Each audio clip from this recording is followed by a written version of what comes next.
पालघर तालुक्यातील चहाडे येथील सी सेवा मंडळ संचलित अनुदानित प्राथमिक व माध्यमिक आश्रमशाळेत एक अत्यंत दुर्दैवी घटना घडली आहे.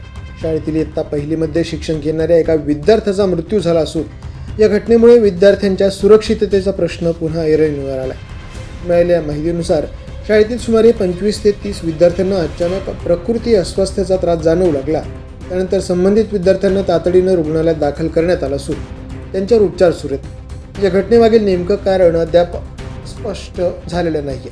मात्र विद्यार्थ्यांच्या आरोग्याबाबत शाळा प्रशासनानं योग्य ती खबरदारी घेतली होती का, तसंच मुख्याध्यापक आणि अधीक्षक यांच्या पातळीवर कोणताही निष्काळजीपणा झाला का, याबाबत सखोल चौकशी करण्याची मागणी होत आहे.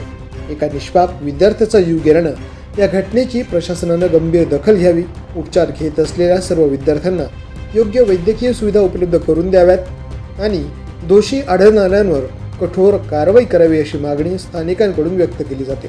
भविष्यात अशा घटना टाळण्यासाठी आश्रमशाळांमधील विद्यार्थ्यांच्या आरोग्य व सुरक्षिततेसंदर्भात आवश्यक उपाययोजना करण्याची गरज व्यक्त केली जाते.